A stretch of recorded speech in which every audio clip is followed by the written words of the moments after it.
road again. Just can't wait to get on the road again. The life I love is making music with my friends. I can't wait to get on the road again.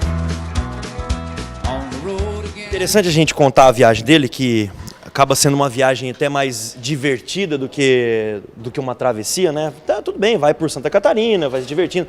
É inusitada porque é feita de Fusca, que não é um carro nem um pouco confortável, né, cara? É um carro seguro porque qualquer lugar você arruma, né? Mas é uma viagem... Mas aí você veja só, o GPS, ele falou do GPS, falou do óleo que tem que ir completando, barraca, fogareiro, essas coisas de imprevisto, né? Antes de a gente entrar nessa parte das suas viagens, Thalo, eu queria saber o seguinte, qual que é o espírito que leva uma pessoa a fazer? Você estava conversando antes, até agora há pouco, a gente estava batendo papo, que você sempre fez pequenas viagens, né? Que para mim é viagens muito longas.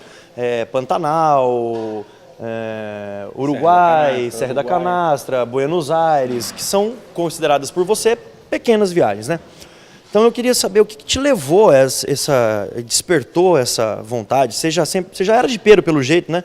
Já gostava de carro, mas o espírito, né, cara, deve ter alguma essência.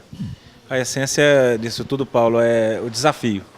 A gente gosta de estar em lugares que são inusitados. A gente não se preocupa em estar em lugares inóspitos. A gente planeja para poder, trazer as melhores fotos, fazer uma passagem por um lugar diferenciado, por poder conhecer alguns caminhos e saber as ligações. Eu gosto muito da Cordilheira dos Andes, né? Isso já virou típico para mim viajar pelos Andes. Já fiz todo tipo de travessia, de moto, de 4x4 e conheço lugarejos, né? E conheço pessoas nesses lugares com quem eu mantenho algum tipo de contato por internet e coisa.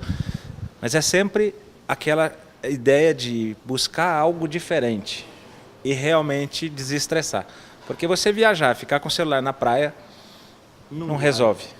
Tudo que acontece por aqui, você tem o contato e assim você consegue descansar e se inserir realmente na viagem. Você tem que estar preparado, tem que ter o equipamento, tem que ter o espírito preparado, porque não são poucas as situações, como o Elias está falando aí, de trechos e coisas. Eu, por exemplo, já tive que desviar caminhos fora de hora. Agora, na virada do ano, eu fiquei das 7 da manhã às 7 da noite parado no local, porque não me convinha fazer qualquer tipo de desvio, era simples uma reforma na pista, nos Caracoles, no Chile, e eu estava retornando para casa e perdi 12 horas. Só que isso se somou a um fato do dia anterior, que eu cheguei na aduana para o caminho que passa a Malargüe, e me disseram que ela só estava habilitada no caminho que vinha da Argentina para o Chile. Eu tive que descer 2 horas e pouco, tive que buscar saque em caixa eletrônico, tive que buscar hotel e não encontrava, fui dormir por volta de meia-noite e pela manhã, quando eu saí, acreditando que tudo estaria bem, eu encontrei esse bloqueio, quer dizer, das 7 da manhã às 7 da noite parado, para fazer o cruzamento da cordilheira. Esse trecho é asfalto, tá? Esse trecho é simples. Mas eu estou contando do... Estava lá ainda? Ainda estava no Chile. E aí, para chegar em Mendoza, às 2h30 da manhã, praticamente. Isso porque eu era o primeiro da fila. Porque eu resolvi esperar e fiquei na posição privilegiada. Porque a fila era imensa. Eles estavam fazendo um revezamento de 12 por 12 horas. Num lugar que você, para fazer um desvio, andaria de 700 a 800 quilômetros e com trecho de terra, né? Então me compensava, me convinha esperar. Mas isso retornando para casa, isso só uma situação. Muitas outras eu passei pela cordilheira, por exemplo, no Passo de Água Negra, isso em janeiro de 2012. Eu estava de bermuda e camiseta, passei pela aduana chilena e entrei no caminho de cordilheira, 5.000 metros praticamente de altitude, eu peguei uma neve. De bermuda? De bermuda e camiseta, eu tenho fotos assim, inclusive vocês vão poder apreciar. Eu vou dar risada, mas e daí? Como é que se vira numa hora dessa? Eu tinha blusa, eu poderia ter acessado tudo isso. Como o trecho era relativamente pequeno, porque eu teria mais 2 ou 3 quilômetros para terminar de subir, e mais um tanto para descer do outro lado e sair da neve, que seria só no cume. E eu acabei suportando o frio ali, liguei o ar quente do carro e fiz a travessia e continuei de bermuda e camiseta. Mas as fotos, quando eu mostro, eu estava com uma camiseta branca, dá a impressão que é montagem.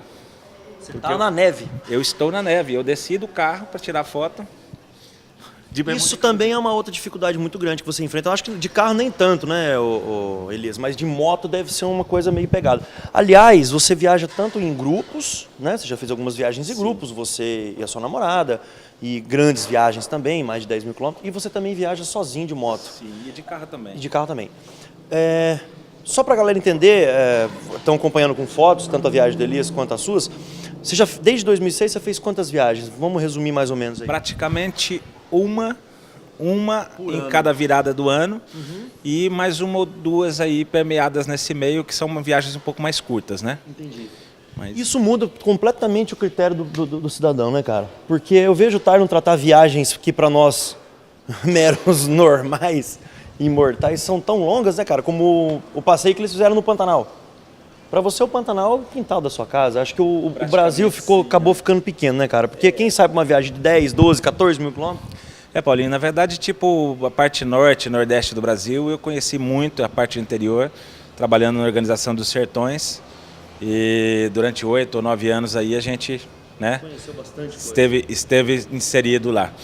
Mas a verdade é que me apraz mais andar para a região da Cordilheira, região de Chile e Argentina, porque tem muita coisa interessante, muitos lugares, inclusive para quem, por exemplo, não tem um 4x4, tem algumas regiões que você pode ir com veículos comuns, né? No meu caso, eu gosto de fazer as travessias de Cordilheira e já tive situações, por exemplo, de sair pela manhã, não encontrar ninguém o dia todo e retornar no fim do dia, não tendo encontrado nenhuma pessoa.